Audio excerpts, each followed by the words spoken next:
সিংহাসনে বসল রাজা, বাজল কাঁসর ঘণ্টা। ছটপটিয়ে উঠল কেঁপে মন্ত্রী বুড়োর মনটা। বললে রাজা, মন্ত্রী তোমার জামায় কেন গন্ধ? মন্ত্রী বলে, এসেন্স দিছি, গন্ধ তো নয় মন্দ। রাজা বলেন, মন্দ ভালো, দেখুক সুখে বদ্যি।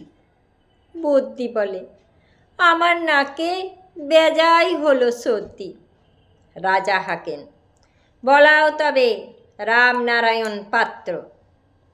পাত্র বলে, নস্যি নিলাম এক্ষুনি এই মাত্র। নস্যি দিয়ে বন্ধ যে না, গন্ধ কোথায় ঢুকবে? রাজা বলেন, কোটাল তবে এগিয়ে এসো, শুকবে।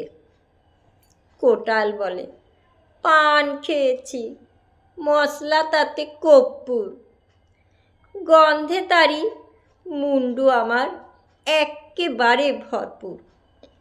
রাজা বলেন, আসুক তবে শের পালোয়ান ভীম সিং। ভীম বলে, আজ করছে আমার সমস্ত গা ঝিমঝিম। রাত্রে আমার বোখার হলো, বলছি হুজুর ঠিক বাত।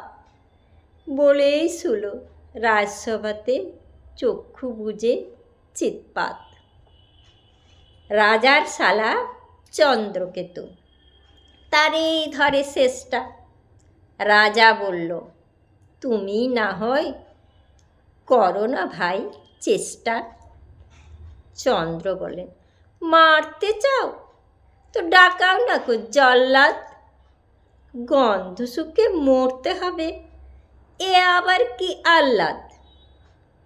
ছিল হাজির বৃদ্ধ নাজির, বয়সটি তার 90।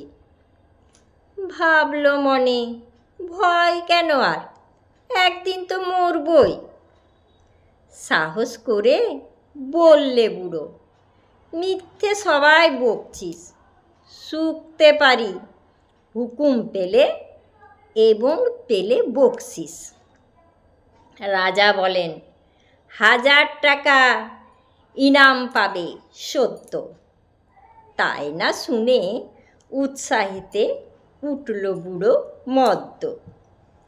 জামার পরে নাক ঠেকিয়ে শুকলো কত গন্ধ। রইল অটল, দেখল লোকে বিস্ময়ে বাক বন্ধ। রাজ্যে হলো জয় জয়কার, বাজল কাঁসর ঢক্কা। বাপরে কি তেজ বুড়োর হাড়ে, পায় না সে যে অক্কা।